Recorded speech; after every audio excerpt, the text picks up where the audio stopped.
Hey, everybody. Welcome to the Art Fight Podcast. This is Joe Nolan coming at you live from Nashville, Tennessee. This is our 101st episode, our very first episode after our 100th anniversary, if you can call that, 100th episode anniversary party. Brian, have you recovered yet from our party? Honestly, it's been something that's kind of stuck with me all week. It was the closest thing I've felt to sort of some sort of social kind of rush, since all this kind of really started. And that feeling like when you have just a really incredible event with friends or people you really appreciate, or not that those things are separate, and then you just sort of find yourself reeling. You know what I mean? I've definitely been reeling and thinking about. I love that we went like 2 hours, and we went with some of the best minds in all of mixed martial arts and journalism and writing, and so it was just cool. To this moment, up until this moment, I don't think I realized that we actually went for 2 full hours. I was having such a good time. But and also too, the most guests we've ever had. How many people do we have on? Like us, and then four others. Yeah, I mean, 6 people. That's huge for us. Yeah. It was two were supposed to be pop-ins, and then they just hung out. So we were very glad for it. So it was which was good.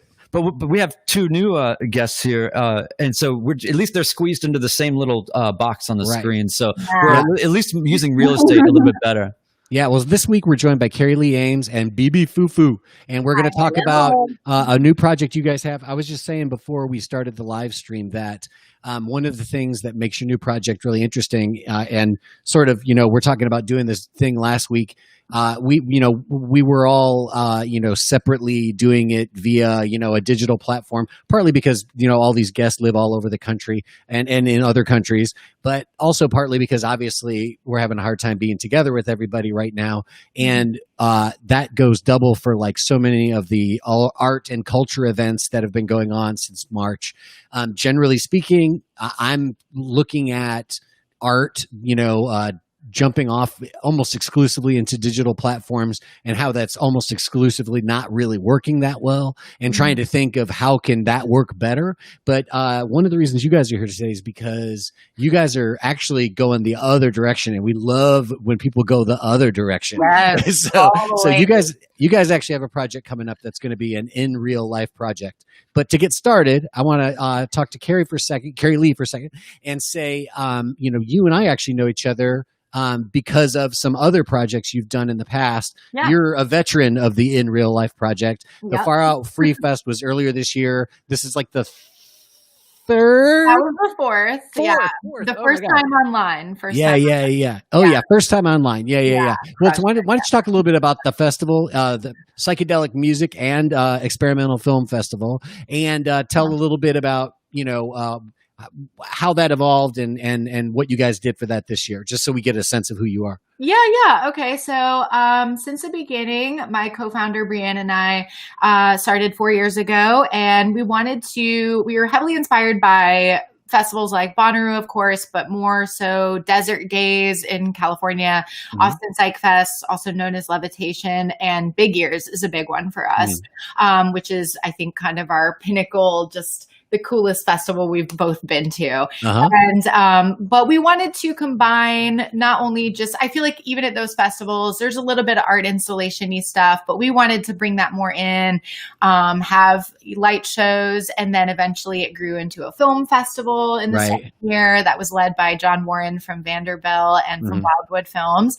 And, just kind of kept adding things, dancing and all sorts of stuff. And over the years, we've had some really interesting people. I think we really tried to push the limits of what is considered psychedelic music. A lot of the festivals nowadays lean towards either electronic or more like garage psych. And so we want those, but also we had Wu Fei, who is a Chinese zither virtuoso. We had awesome. Jin Aquarian, who was a member of the Source family cult in the 60s. So we've just had like a lot of different fun people come be a part of the festival, which is really special. And then this year, we moved into an online format, which I was hesitant about. Well, to preface that, in March, we had the tornado that destroyed Basement East, and Basement East is where we were originally going to have the festival. And Yeah. So for people not in Nashville, the Basement East is a great, large music venue and bar, and a lot of events and all sorts of things happen there. And it got smashed pretty. It was basically one of the worst hit areas of town. When the tornado came through Nashville in March. Yeah.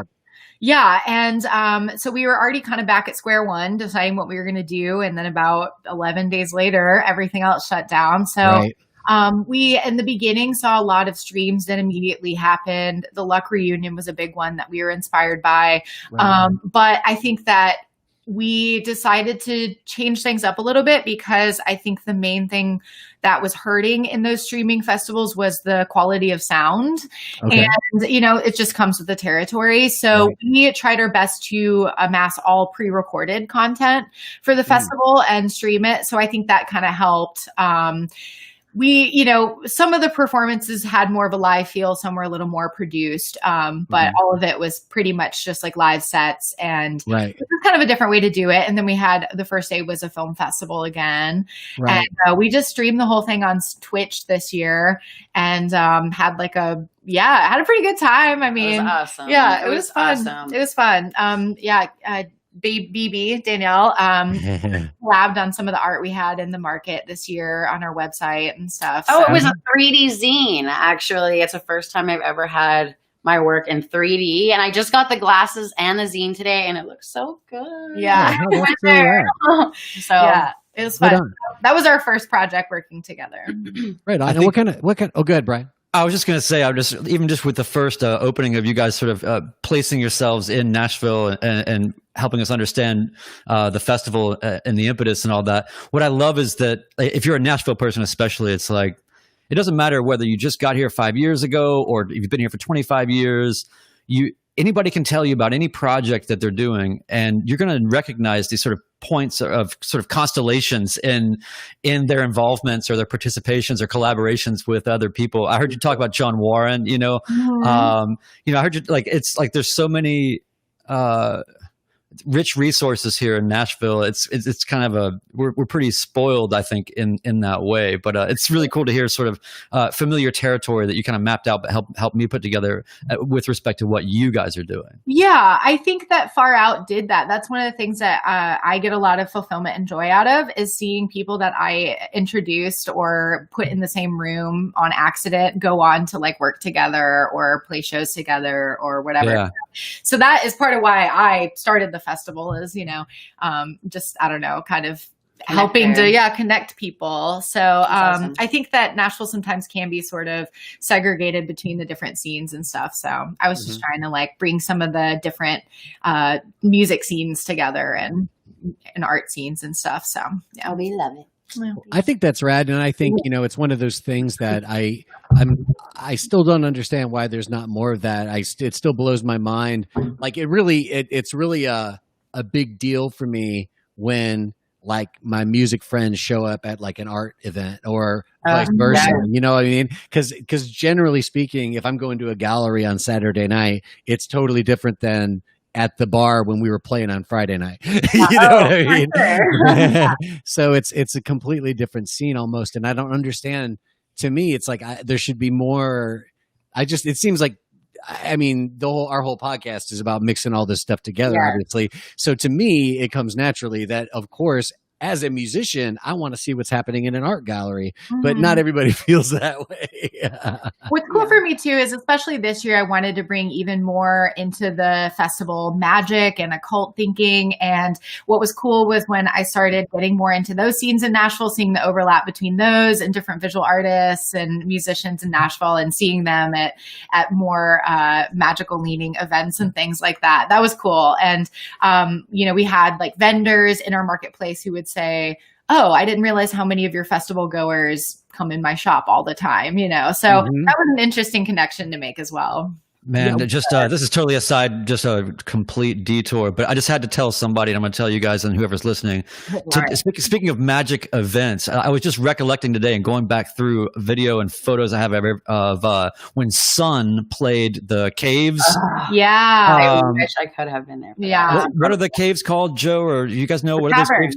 That's right. So for those outside of Nashville, there's a place about an hour away that's basically a cave that's been converted into this kind of really nice, actually, a venue, but pretty spectacular. But we were really lucky and had these kind of whatever passes, whatever, so we could just get right to they had the whole front just sort of blocked off. Yeah. I felt like such an asshole, being like the guy that's like, I'm just going to keep walking here. You guys go get it. And like, I turned around and like took a picture of it, the whole crowd going back, and I've got all the space, we can like lay out our drinks and everything and I just felt like such an asshole, but it's talking about like magical experiences. Oh yeah. And people need to understand that like sun is a sort of, I guess, in the simplest terms, maybe just a noise guitar. I don't know how but there's something, there's a spirit about it, and there's an ethos about it that is rooted in something elemental and kind of magic. And they put you through like an electromagnetic brainwashing. Like it's a power thing. The guy was actually running power at the gig. Joe said, this is an old guy, roadie guy. He's like, I did Metallica at the Meadowlands. These guys have more power. He's like, go try to pick up one of those cables that'll burn your hand. Like they played in this cave, and I felt the whole earth just sort of shudder. But anyway, so that was when you talk about magical events, I think you have to maybe cultivate some of the audience, right, into like, what does that really even mean, right? Because it's not necessarily like, yes, it was a magical experience, but there's also something, maybe an undercurrent there. Maybe you can kind of elucidate for us a little bit. Yeah. So actually, Stephen O'Malley has a big background in magic. One of the members of Sun. He runs a printing press called Ajna that I'm very familiar with. And I actually had the honor of doing visuals for Stephen O'Malley at Big Ears at the Tower Drone, nice. The Tower Drone last time it happened. Yeah. That was quite a magical experience for me, for sure.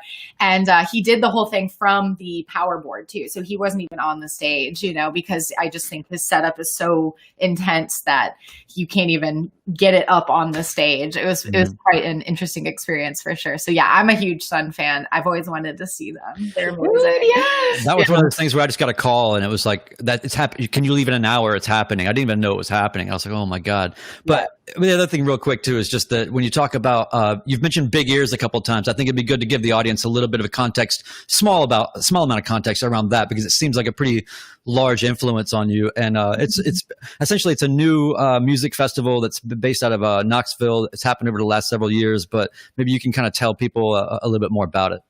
Yeah, I think one of the reasons why we were really heavily influenced by it is because it combines film scoring, a lot of avant-garde artists, a lot of modern composers, and more prepared piano kind of artists and things like that. But then also contemporary electronic hip hop artists. Like, they do such a wide variety every year, which is really inspiring. And we got to see Coupler do a live score of Dragnet Girl. Yeah. Like, just every year. Yeah. This year, Patti Smith was supposed to headline. So they just, again, always kind of push the thoughts of what you can put in one festival, and it doesn't all have to be the same genre, which I really love.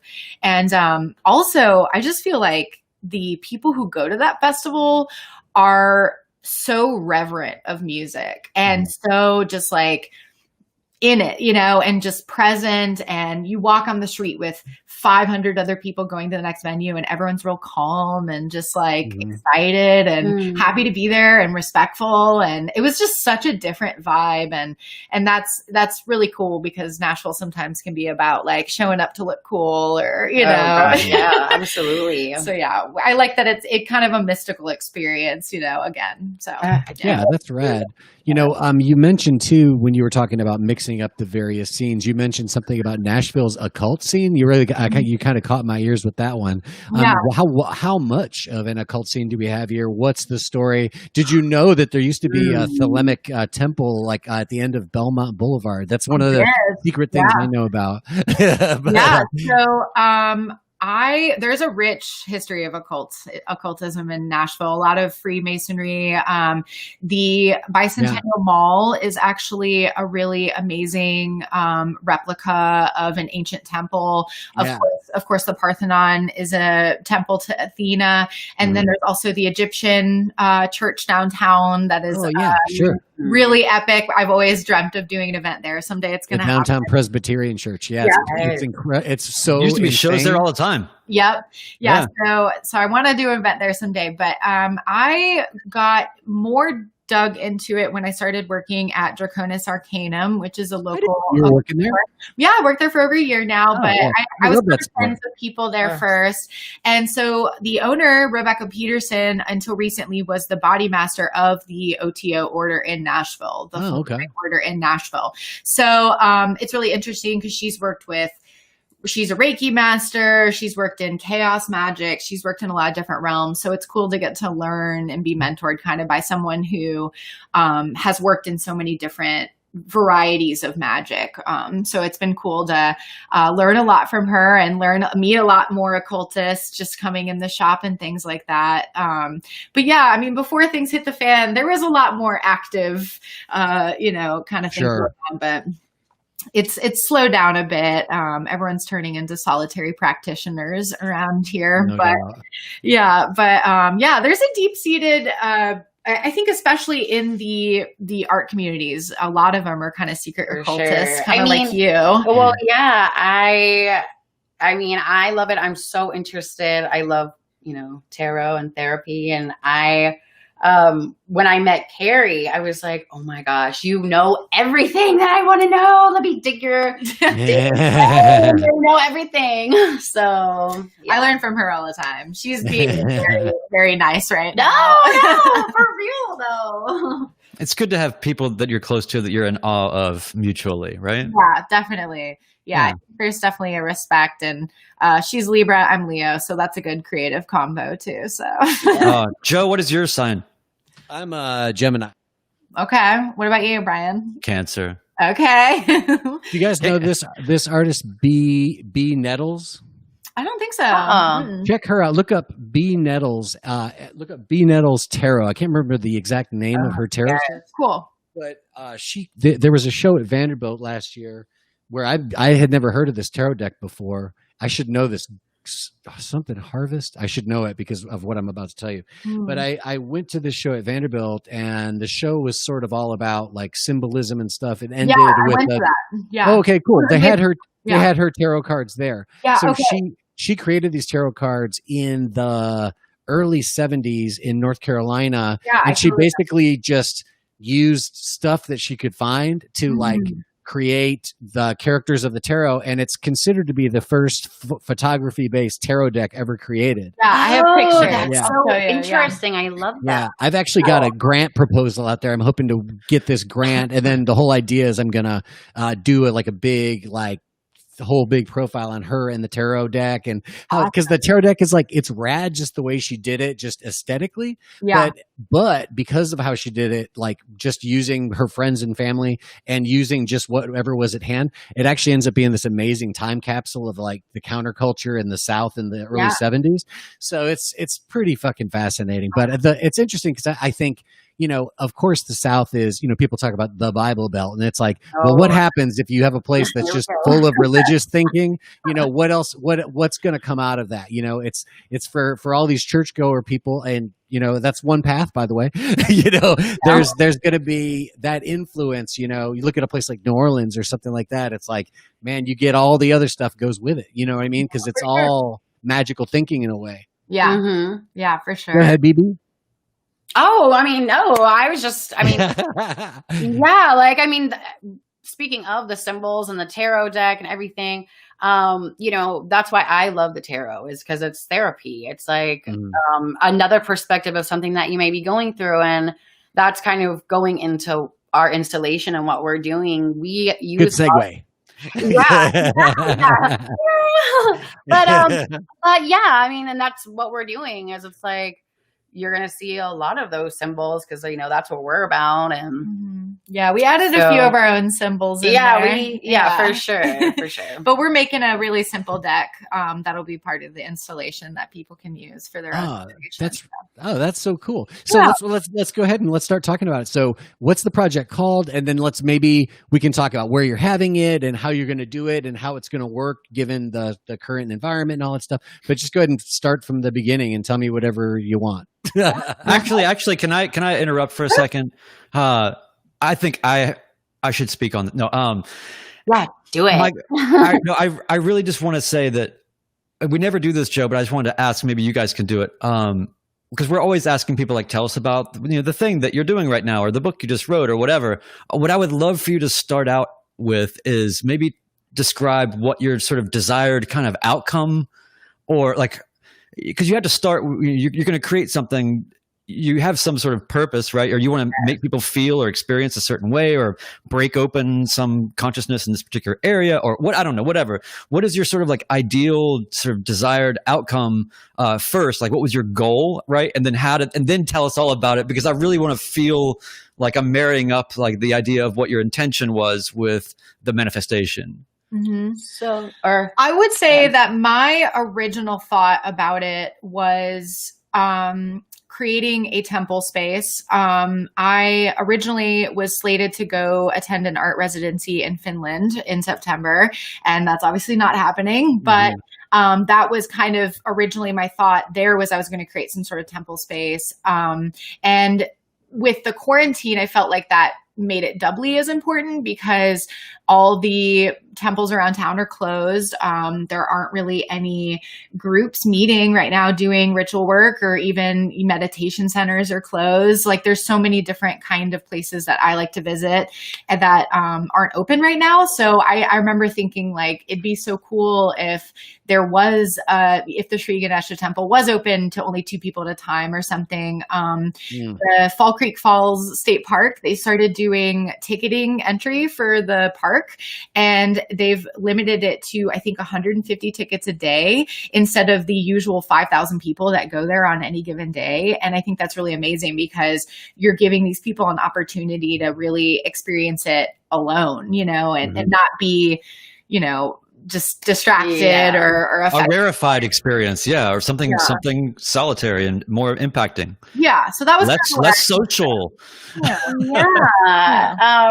And for me, I just think coming from a just drawing and visual artist standpoint, a lot of people look at art and kind of think like, oh my gosh, what does that mean? Like what? And it's so kind of cryptic and like trying to figure out where the artist is coming from. But then if you start layering things in a room, like, okay, if I add music, like a movie score, that's like obviously scary or obviously happy or whatever emotion that may be, it kind of builds more understanding of exactly what we're trying to do. So so that led you to this. So you had this project in mind. I'm sorry, I didn't mean to like totally derail this sort of unveiling of what we have to get to it, right? But I just wanted to sort of lay that out a little bit ahead of time, because I like sort of hearing the impetus or the genesis of something before sort of even really fully understanding what it is. So now carry on. Sorry, Joe.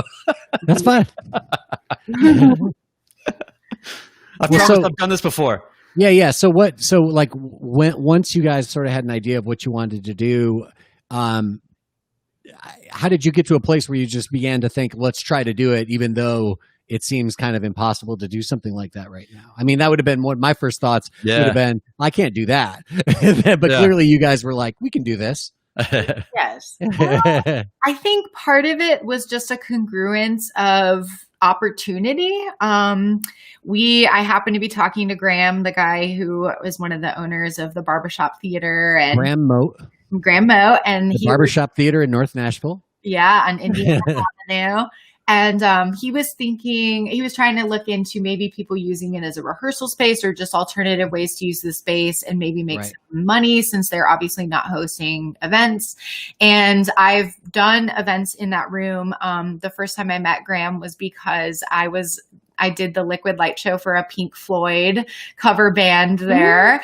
And of course I went there when it was Dark Matter as well, the DIY venue. Right. And so I immediately just pictured a big black room, you know, and I was like, oh man, that's just so fun, this void to sort of make our own. Yes. So that was just really enticing, I think. And he, you know, and I just kind of was like, oh man, I wish I could get in there and do an installation, but you know, I don't know. At first it was just sort of a wish, and he was like, if you want the space, you can have it. So that meant a lot that he would give us that sort of vote of confidence off so no awesome. Concept whatsoever. You know, it was before any ideas had come to the table. It was just like, if you want the space, you can have it. So that's great. Well, some people know Graham is, you know, running this space called the Barbershop Theater in North Nashville. It's a former barbershop. That's, you know, hence the name. But like Kari Leigh was just saying, it's like a small black box space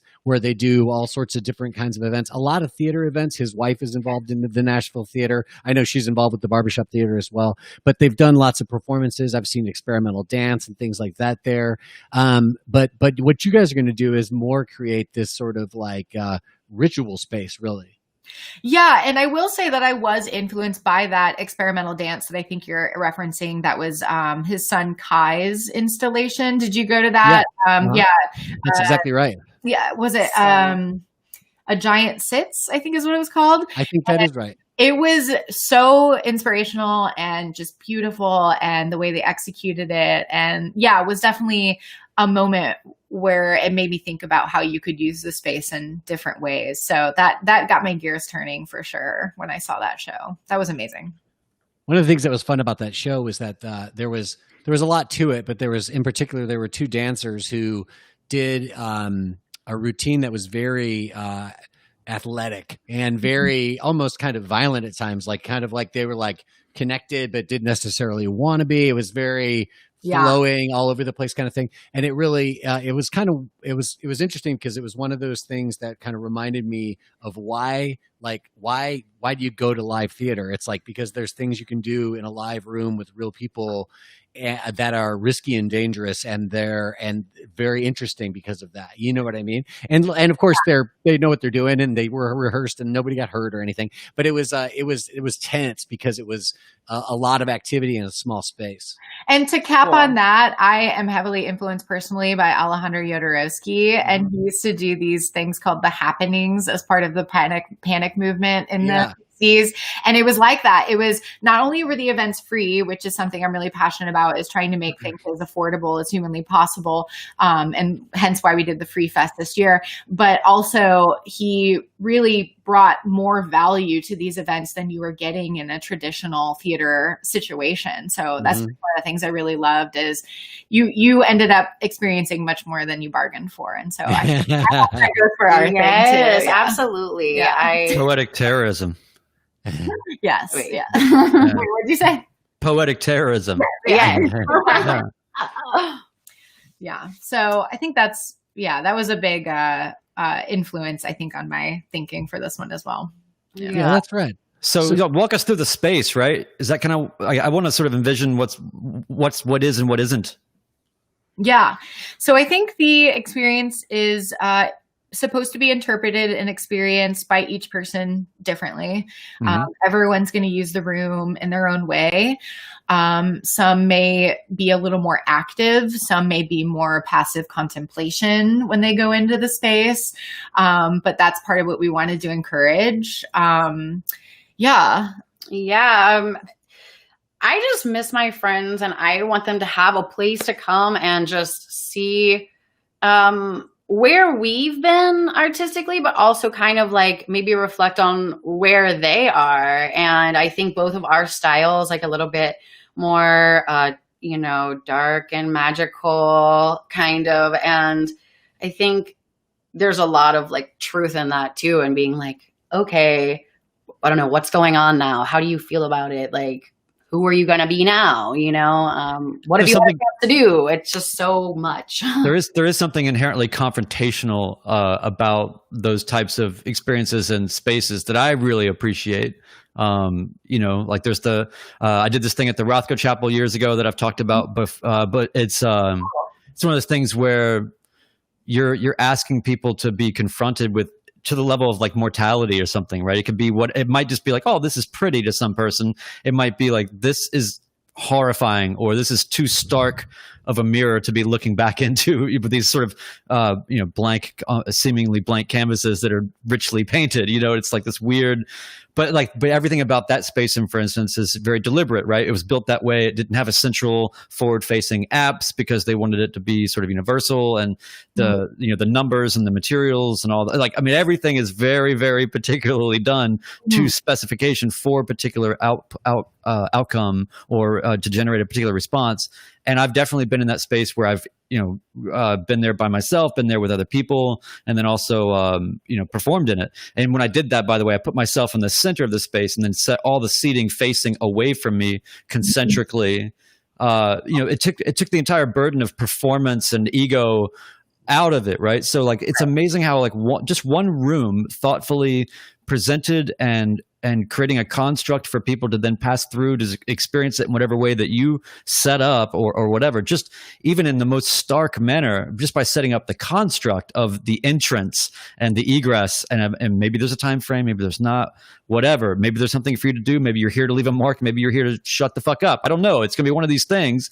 So I just really appreciate the idea of creating a space, irrespective of, it's not like create a space and decorate it, right? It's create a space to sort of engineer or enable some sort of a transcendence.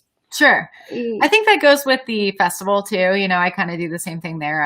I'm behind the scenes putting it all together, but then the most amazing thing is when everyone's just in the room moving about and doing the thing, Yeah. And I think a big thing that I've come in contact with in the magical realms is spiritual bypassing, a lot of positive thinking, things like that, which is important, but also I think a true tenet of occultism and in just therapy in general is shadow work and digging into those scary nooks and crannies inside of you that you maybe don't want to face, and having tea with your that, Joe?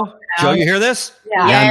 I'm digging it. Well, and also we really talk a lot about feng shui, and we were going to do an I Ching thing after this, and everything is movement. And it's when she was saying how there's something for everyone that's going to be in the room, is it's we were talking about fire, air, earth, and water, and having different sectors. So it's maybe you're feeling fiery, maybe you're feeling pissed that this is going on, maybe you're feeling I'm going to use my mind and the air and my thinking to, pull out that. And so just there's a place for everyone, Mm-hmm. Mm-hmm. So, yeah. I think, you guys mentioned, did you just say air? Did you just say the phrase air in my thinking?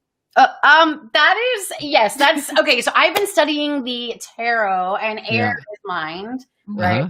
Right. Thoughts, and it's thoughts and mind, and how many times are you out and you're you can't even get outside of your own self, much less talk to someone else. You're oh my gosh, I'm just so in my mind, right? Kind of.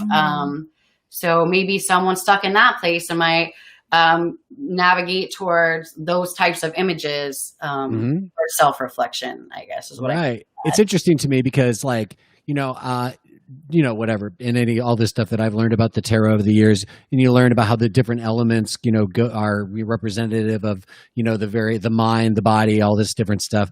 And, as a Gemini, I am ruled by Mercury, and the name of this project is the Mercury Chamber, which is the whole reason really we're even here today, is because I saw that on my email and I was like, Mercury Chamber, what is this? You got to cover my podcast talking about my sign. Where did the title come from? So I actually, I've been really interested in planetary magic for a couple years now, using the different energies of the planets in different ways. And this, for me personally, is kind of my offering to Mercury. For Jupiter, I did a really detailed embroidery. For Saturn, I crafted this really intense ritual that I did with her roommate. And so this is just my moving into the next planet and kind of getting to know it. And Mercury is about inspiration and communication. And so I think that goes with the whole trying to communicate with the community and, you know, sort of connect with people in a time when that's a little more difficult than it used to be, but also being able to invoke that Mercury energy to maybe have some people walk out with inspiration of their own too. Well, and it's the only month that Mercury is not going to be in retrograde. So everyone's like, oh, Mercury's in retrograde. It's going to be so tough. And it's the only month that it's not going to do that. And so we made this story that we stole Mercury and put it in our chamber. Yeah. Oh, I love it. Right. Maybe not enslaved. Yeah, no, maybe that's a weird word. Invited. Well, I definitely feel like the whole, like, you know, air sign thing and the Mercury thing, he's got little wings on his feet and all that. Mm-hmm. I feel like, you know, and as a Gemini, who actually my parents were both Geminis who shared a birthday. So it's too many things swirling around. Right. But I feel like it's not so much like, I really don't ever feel like I'm like, what's the word? Like I'm distracted. Like I can't focus because I'm distracted. Like I just feel like sometimes I have trouble focusing because I'm seriously, genuinely curious about 5 things right now. Oh. You know what I mean? I'm really actually interested in all these things and I'm aware of what they are and how interested I am in them. It's not like looking at the bright light and you know what I mean? It's nothing. It's not even close to that. It's way worse, frankly. and I feel like, but here's the thing is I ultimately feel like I like where you're going because I think that like in a positive way, if we're going to talk about the positive aspects of Gemini and all that kind of stuff, I think that you know, the idea of curiosity is like a very positive thing about what can possibly come of that kind of frantic state of mind. You know, I think I think that, you know, you're providing a space where people can discover things and create a story from them for themselves, you know, and for the other person they're with. Yeah. Is the experience that are the people that are going to be attending or experiencing this, it's only in pairs, right? Only 2 people maximum, is that right? That's right. And it's for no more than an hour, is that right? Yeah, there may be a little wiggle room there. We'll have to build in some time for sanitizing the high touch surfaces and reset the room and things like that. It's kind of like the Marina Abramovich thing where it was like, you could sit in front of her for 5 minutes if you wanted, or you could, like, there would be people lined up every day. And then like the first person would be some maniac who has no regard for anybody else or anything. Right. And then they would go sit there and stay there the whole day with her from opening to close, you know, and people are like, you know, 100 people waiting just for like a moment with, you know, this experience. And so anyway, we'll try not to, if people are lined up outside by the hundreds, then we maybe have to like tighten this up. All right. That's all I'm saying. Yeah, well, it's all appointment only, so hopefully there won't be any lines. Well, you should hire people to make it feel like it's like an Apple event or something. Like they're just plants. But no, but I guess I did have a question though about sort of, is there anything that's like an echo back that you're requesting or hoping to inspire in the people that attend this? Or are they going to leave a journal thing? Or are they going to give back in some way or reflect back in some way tied to you? You know, there's hidden cameras and microphones all over the temple. Yes. You're being studied. You are the experiment, sir. Kinda, a little bit.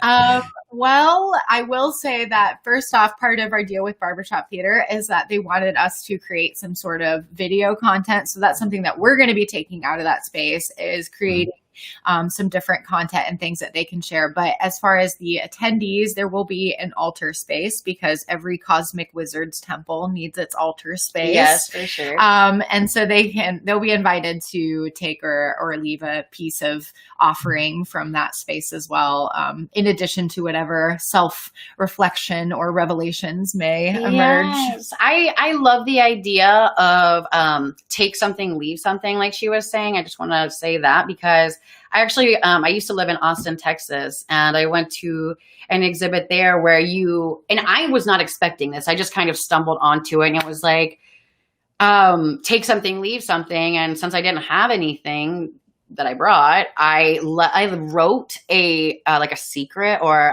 something that I was going through and left it just so I could have this Art Nouveau art book that I really wanted there. and I was like, oh my gosh, that felt so good to just leave that for a random person to maybe find as their treasure and be like, oh my God, I'm going through the same thing, or I don't know. So I just think that was, I don't know, that could be a cool thing to do. Or they're like, where's that book? I came back for the book. Damn it. Sorry, I took your book is what this note should have said. Yeah. Mine now.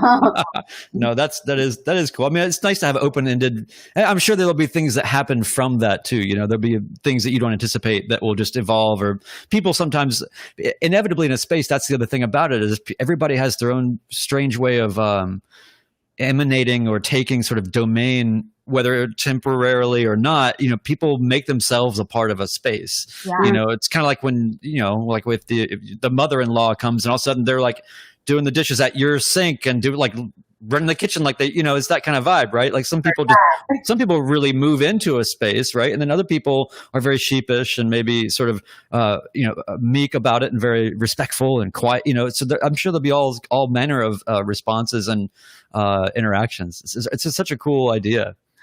I was also going to say, I'm really inspired by kids. I've worked with kids a lot. I worked in a Montessori. I worked in a preschool. I volunteered at the downtown library in the children's division for a long time. And I think that there's a level of creativity and exploration that is in young adults and kids that you really just don't experience as you get older. We talked about that, yes. So I think it's cool that I wish we could open the exploration to younger crowds, but we are trying to encourage ages 13 to 17 to get in there. And we're offering like a discounted or sliding scale admission for younger folks, because I think that I want to see how they explore the space, you know? Well, and also bringing adults back into their more playful, childlike selves and just having fun. Like you guys were saying, things don't have to be a certain way, and just like, you know, who cares? I got actually, you were showing me your piece of equipment, I think before this came on, but I got a sample pad, and I have been, once I got that and I saw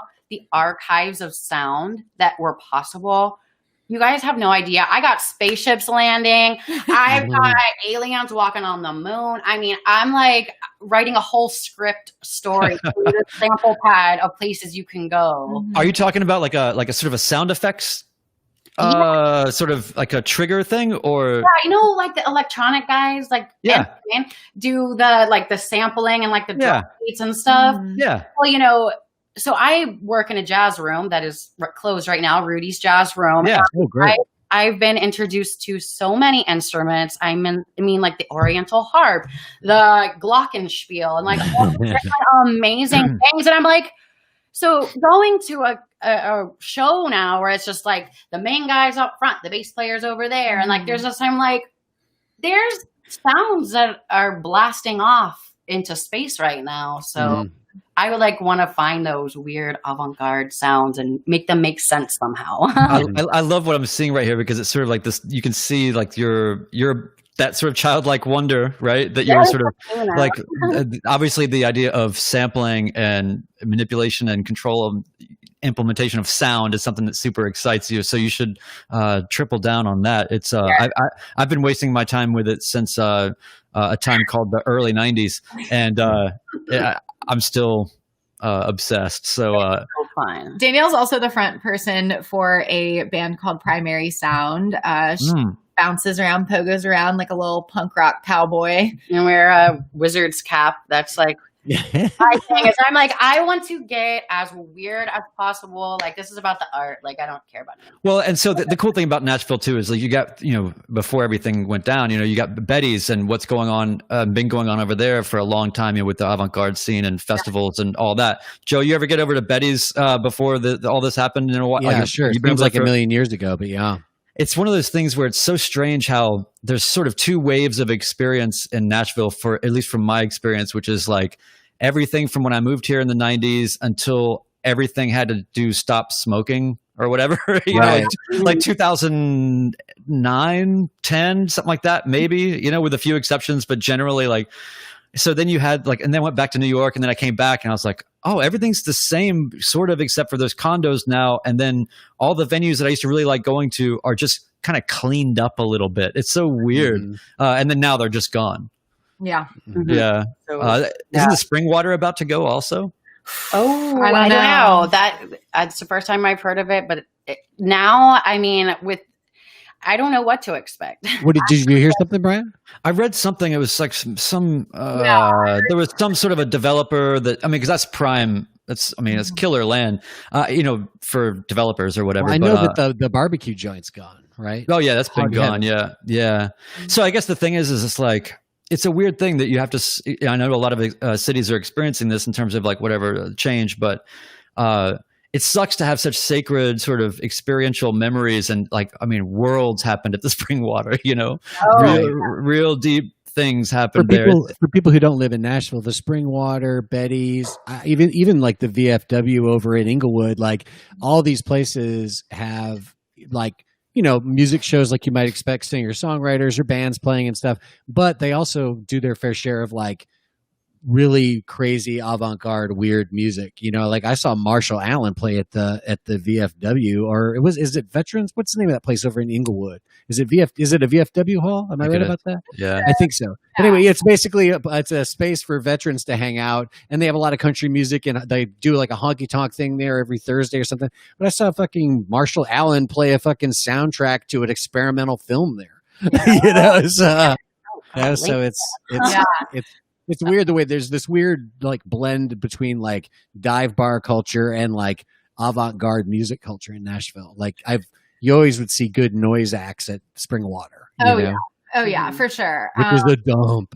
And Betty's is the true experimental hub now, I feel like still. But even then, it's like you go in and you see 5 people watching some guy play tape loops and play plate as a drum. And then you see like eight old rednecks just drinking Miller High Life.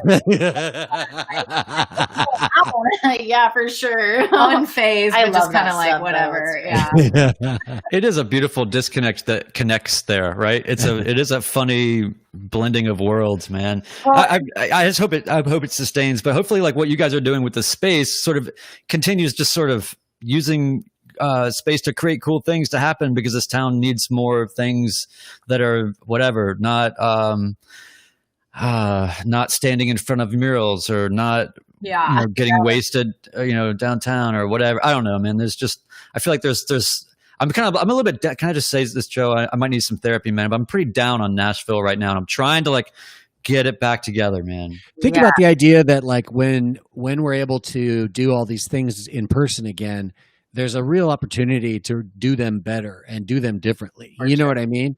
I'd like to think that'll be possible. I mean, I know there's a lot of people out there who just want everything to be the way it used to be, but I also feel like it's an opportunity not only for artists and acts and all the people who are doing the creativity, but I think it's an opportunity for the audiences to really come to a much deeper understanding of how lucky they are to get the kind of stuff we get here in Nashville, in terms of the stuff that's on hundreds of stages across the city every night, and maybe get a little enthusiastic about it, everybody. Maybe have a little enthusiasm. I hear what you're saying, Joe, and I appreciate it. But I mean, well, the thing is too, is that I was talking to a friend yesterday about, a lot of people are kind of spinning out right now. Or like, I think there's certain people that just have fallen into lockstep with this. Like, okay, this is happening. I'm switching gears. I'm comfortable in uncertainty. I thrive on it, actually, or whatever. And they're kind of rolling. Other people are just like,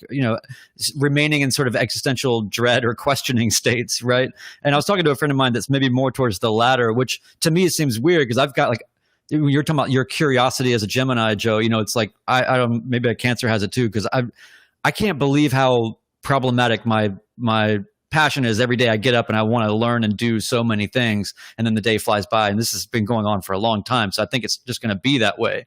But I think that like in terms of Nashville and the spirit of the city and everything, I mean, it's been we've made some headlines for goofy reasons lately, but it's all good. And I do believe in the future, and I do believe in like what's happening now. But what I was telling my friend is, I said, there's going to be a huge wave that comes out of all this. And Joe, I know we've touched on this a little bit, but I'm really getting more of a feeling of a sense of kind of perception of kind of relief about what's coming now. Like I'm starting to see it, and I think it's going to be insane. Like I think we're going to have like a decade of just wild energy bounding, and it's not going to be about it's not going to be about like how good is your fucking marketing or whatever. It's just going to be about doing and attractance and magnetism and things just sort of working the way that shit worked. Like people weren't playing blues music on their porches to see if they could get a record deal. You know what I mean? Like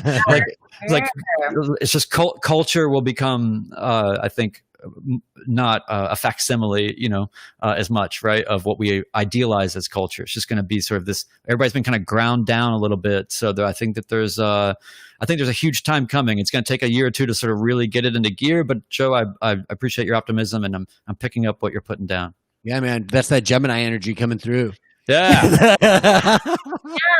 Just one thing on that, what you were saying is, just to say, if it happens, then I said this would happen. I have this vision that it's going to be like a new like disco era where it's like everyone's just so obsessed with sweating and touching each other and being like, yes, oh my God, and it's going to like relive that whole thing because I was in quarantine and, I would just like, be out at the bar and smoke cigarettes. And I was like, no, I've got to get out of here. I got to run. And I've been running and like, I don't know, the energy. I've been really loving that like high energy, I don't know, type of music to like pull me out of this. I don't know. It's weird. Everybody's going to come out of this just like, well, I guess we're swingers now. Or it's like we have this unbridled desire to be around other people that we've lost actual governance around that even, right? Like we're just there's gonna be a lot of 5-second hugs, right? Like it's just gonna be a whole thing, man. It's cool. I think we're in a build up, or a period of sort of, we have to sustain ourselves, but I think we're preparing for something as much as we're sustaining ourselves. I think I'm excited. Speaking of preparing for things, as y'all are getting ready to launch this project, you also have a GoFundMe. Am I correct? It's Indiegogo, but yeah. Indiegogo. Yeah. That sounds like the post-COVID disco we're all going to be going to. Why don't you tell us a little bit about that? Like, what do you tell us a little bit about what you're actually trying to raise the money campaign, for, so get an idea of why they should be donating to this so they can go enjoy it. Yeah, so obviously we're putting insane hours into this and would like to get some of that recouped in some way, especially since we are living in a time when not as much work is available to both of us. Yeah. But also part of it is going to go to the Barbershop Theater. This was our way. Like I said, they were gracious enough just to offer us the space, but I came back and was like, how about if we use this as an opportunity to help maybe make you guys some money as well? Yes. That's great. Yeah, just to offset the whole situation, and then also for supplies, of course. But to remind everybody who's going to hear this, again, this is a thing that will be a free event. Make an appointment, come and do it, right? So that's another reason why this is a cool thing to support, because at the end of the day, this is what will underwrite it and make it actually possible. Is that right? Yeah, well, tickets will be cheap. It's not cheap. Yeah. That's what I meant. Affordable. Yeah, definitely affordable. And people who have already shown up to donate to the Indiegogo are getting tokens of our gratitude. We have a couple different little things that we're going to be giving out, as well as you get a ticket of admission to the festival. We're also going to be raffling off a couple of the feature pieces that are being made that are going to be in the installation afterwards. So you'll be walking out with a token or more than one token. Yeah. Everyone. Now, are you going to create an entire tarot deck? And if you are you going to raffle that tarot deck? Ooh. It's a lot. It's more of, I guess, like you would say, an oracle deck, I think is what they would use. Okay. We didn't decide to just straight up create our own versions of every single tarot card.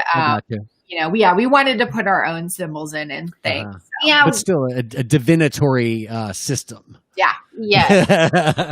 I mean, we've been making, my boyfriend makes, he does a lot of wood cutouts. And so I've been making wizards' wands and like painting wizards themselves. Like, so stuff like that. I mean, I cannot take all that home.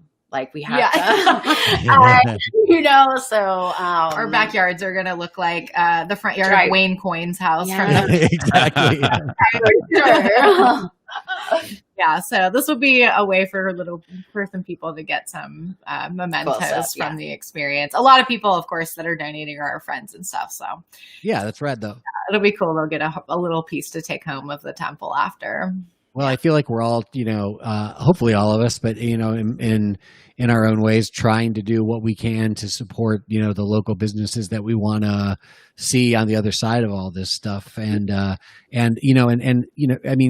some of these restaurants, things they can go, pick up and, take out and all that kind of stuff. But something like a theater, it's like, man, it's you don't really think about these things until you're in the situation, but then you realize that it's like you just can't do anything with a theater because the whole point is to have a bunch of people inside of it.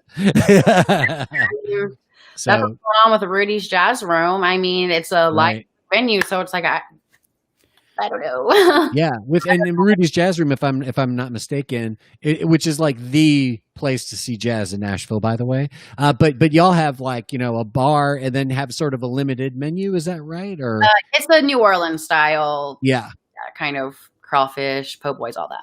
Right. Yeah. But I mean, are you guys even doing like to go food or anything like that? Since March. Right. They even close and they just, and it's so sad because you see downtown Broadway and everyone somehow is able to just cram into these giant bars, but they're not allowed to open because I actually don't know why. Yeah. That's interesting. Yeah. I wonder why that is. So I'm not really sure I don't know. So I guess it just makes sense for how many people can be in the room and like the live music side of it. So right. And how do people tune into your show on XNA? Yeah, so I have a radio show Tuesdays 10 to midnight on WXNA, Nashville's all volunteer radio station. My show is called Dizzy Spell. I'm known as DJ Carl Castle on WXNA. I actually didn't know that. Really? Awesome. And you can also listen to it on the archive at WXNAFM.org. But yeah, I was inspired heavily by Coast to Coast, if you're familiar, which is originally a show started by a guy named Art Bell. Now the host is Grant Norrie or George Norrie. What an era. Yeah, but I grew up with listening to that at 3 a.m. on AM radio and hearing about shadow people. And oh my God, I used to get so freaked out listening to that show. Oh, same. Yeah, it definitely piqued my creepy interest at an early age. And so yeah, every episode of my show has like a little different theme. I actually just finally did one about Alejandro Jodorowsky 2 weeks ago. And then before that, I did a whole month that was about psychonauts. So we talked about John Lilly and I've been sleeping on this show, man. It's a late night show, so a lot of people don't catch it. But yeah, it's all in the archive. I've got 2 years of episodes, and we've talked about all sorts of weird stuff. Who's we? Me. Yeah, me mostly. Yeah. No, but you're not a Gemini, see, because I can legit say like we did this. I know. I use the more general we. I do that on Lair too. I'll be like, we've been discussing, but now, are you just like walking your listeners through like a story about like John Lilly and then playing music, or what are you doing? Yeah, so I do about 70% music, and then during the talk breaks, I'll read news articles or Wikipedia pages. What a cool format. Yeah, just kind of keep it easy, digestible bites, little bits of the story and stuff like that. But Brian's big into putting himself in tanks. Really awesome. Yeah. Are you talking about the float tanks? Yeah. Oh yeah. It's like John Lilly was way into like sensory depth and all that stuff. Oh right, yeah, of course, yeah. Sorry, I just put that together. Right. So a really primitive exploration, wild exploration of that. Like, yeah, I'm not. I've done some wild shit, but I didn't start there. That's for sure. But the thing about it is, like, I had a weird upbringing anyway. We'll get into this on another episode when people really might care about it. But like part of what was going on in my house was like I grew up Catholic, but then my mother got into and stepfather got into, I guess you could say earth religions or whatever. Eventually we became part of this Lakota Sioux family, extended family out in South Dakota and in North Carolina. And by the time I was in 9th or 10th grade, we had a sweat lodge in my backyard, and we're going out every summer to camp with the Lakota Sioux for like a month or two at a time. So like I've done all these things, these cool rituals, sweat lodges, all that is sort of part of. So I guess for me, like going into a float tank is like the most vacation as fuck version of a sweat lodge in South Dakota as possible, right? Because it's just so cush, right? It's so, there's a shower right here, and like you're not like listening to a medicine man talk about like like, because you're just listening out for like how many stones he's calling for, because he's essentially intuiting like what is going on and what the sort of he's trying to guide the whole ship, right? And certain things require more power, I guess, or sacrifice, or however you want to put it. And so like when you hear him calling for rocks and you hear how many stones he's calling for in between like the first round and the second round, and you're like, oh shit. And then third round is like the warrior round, and you're getting like when you're putting your face in the ground to try to breathe, because it's just I can't really, like, it's that hot. Like where you come outside, it's 90 degrees outside in the summertime, and you've got like steam coming off of you, like just insanity. So the float tanks I do like, but it's a different, it's a baby version of like kind of like this weird upbringing that I had. So it's the nicer parts, right? I get some lotion after, and and then I leave. Yeah. So anyway, but we'll talk more about my weird upbringing one day, Joe, when you really care to hear about who I am. I love it. Yes. You should come on my show and talk about it sometime. Sure. There you go. Oh, man, the thing I was most surprised by was the Catholic thing. Right. Well, I'll throw you another quick little bone, because I have a captive audience that's stuck on this live podcast. But real quick, I'll just tell you that so my middle name is Ronald.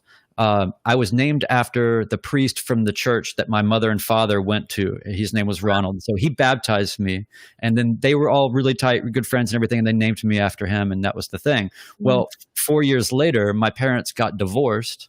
And then about 2 years after that, Ronald left the priesthood and married my mother. And so my stepfather, to this day, I'm named after, and he baptized me, and he left the priesthood to marry my mom, and gave up his whole life to marry my mom, right? In this whole weird way. So how weird is that? And we were the people that were going to, hang out with these Lakota. My mom's done like ombleches and stuff. She's like gone on the mountain, like legit. This is not like white people impersonating native ritual. This is like you're getting put through even the further ringer of a test, because you dare to be there, and you better watch your step, and you are going to deal with prejudice, and you are going to, you better have some advocacy. And my mom was like one of the first women that they taught to pour a lodge, right? So like it's kind of this whole intense thing. But anyway, but my mother and my stepfather, I've got family pictures of them all three like hanging out. It's so weird, right? It's like, oh my gosh, that's so cool. Life is mysterious. Yeah, that's great. Yeah. Well, it's nice to share that anecdote with you. But, I suppose we should get this show on the road. Hey, so thanks everybody for listening, and thanks for supporting us. And the 100 episode last week was amazing, and this is a great start to the next 100. I really appreciate your time, guys, and I'm super excited about your project. And we'll make sure that everything is linked in all the descriptions for everything to go out. So really quick before we go away, like tell us when will the show open? How long will it run? When is it going to be? Yeah, it opens September 10th, and it'll close September 24th. So you'll have 2 weeks. And again, it's appointment only. All the scheduling info, ticketing info will be released September 1st. And get dibs on your tickets then. But if you donate to the Indiegogo, we're going to give those people first dibs on getting appointments. So Okay, that's great. And Brian, we'll make sure the Indiegogo is on the links and all that. Is that how we're going to do it? Yeah, that'll be probably just the main thing, because ultimately every other resource would sort of be able to be bounced from there, right? We want to get people to where they can press buttons and take action. So, and where do we find you guys? If people want to follow y'all on Twitter and Insta and all that stuff, where do they find you at? I think we're mostly primarily on Instagram. I'm at Kari Leigh Ames. KariLeighAmes. Yes. Look at that. Now, Baby. you spell BB Fou Fou. Is it spelled like it does up there? BBFOU. Okay, just to make sure. For me. it's awesome. Well, I super appreciate you guys taking the time to come on and tell us about it. And it's great that we actually have enough time where people can digest all this and then do something about it and get their reservation if you're in town. If there's people that are out of town, right? Because we have most of our audience really is not in Nashville. But they want to sort of be a part of this or support it. I mean, ultimately, they can still donate to it. And I suppose you have some sort of reward set up for people that cannot be present that'll be meaningful in some way that are based upon the elements I believe I saw. So. Yep. We've got some tokens. So even if you're an out of town donor, you'll get some little special thanks from us in the mail. And then afterwards, like I said, we'll have some video content and just like weird videos and things we're going to release. So you'll be able to live it through the screen. Experience it. Yeah. Sure. Yeah. Very cool. Joe, you got anything you want to plug?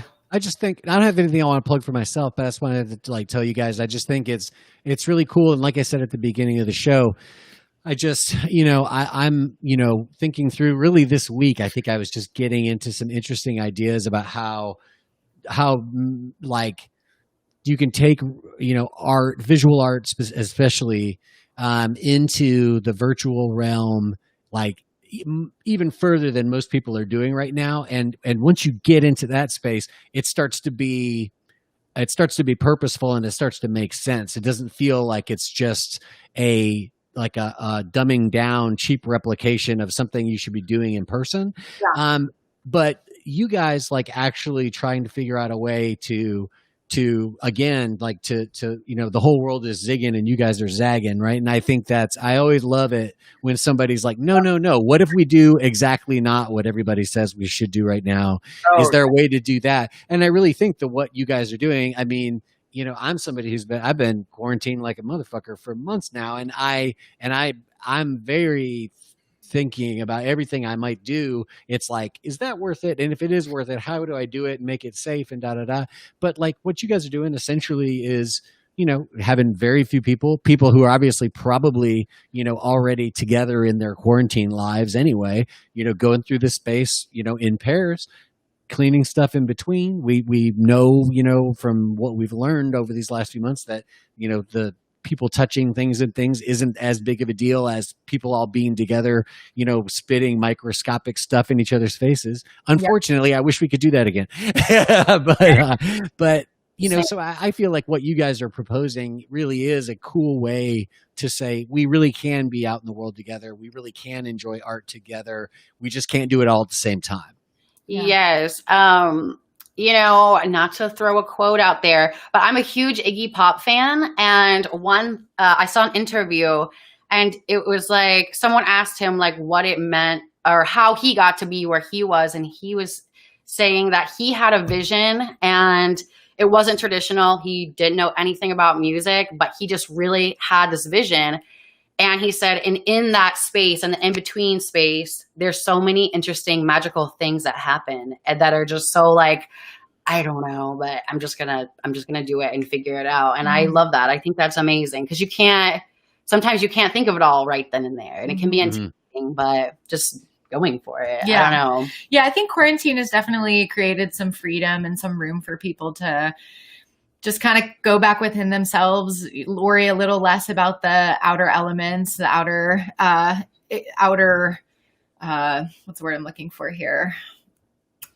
Factors or opinion, yeah. And just sort of do things that are more their passion projects, things like that. So I think that we're lucky that we're kind of getting to do something I think we've both wanted to do for a while, and we're just taking advantage of the opportunity. Yeah. So cool. It's so cool though, just to know what you're about on some level, I think is a real gift, because when the veil has to drop like this and everything is just kind of what it is, I feel really grateful. Like I said, that I feel like there's a lot of people that are struggling where they just can't really put one foot in front of the other, and they feel like they're in sort of a perpetual state of, kind of a disconnect or whatever. Whereas I'm like getting up at 5 a.m. and scrambling until late at night because I'm just I feel like I'm taking advantage of this weird intermission of existence or something. And I'm on fire with all this shit. And so I can't understand how some people are, not able to put it together for themselves. But I also understand that everybody's different and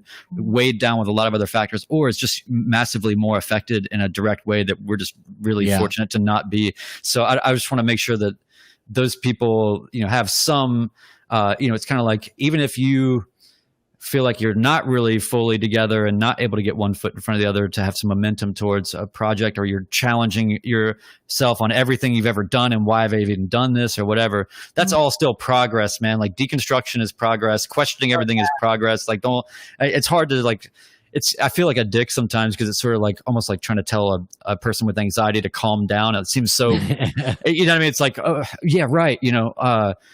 But I appreciate that there's deeper running things, but I do feel for those that, are struggling. But I think that there is a lot of hope, even though, in Nashville, people are giving each other COVID at the Wings mural. Whatever, man. But that's my new. I'm going to write a song about that, Brian. COVID at the Wings mural. COVID at the Wings mural.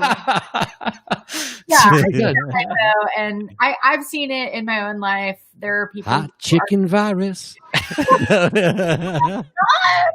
They're going to discover that hot chicken cures the virus, by the way, but you heard it here first.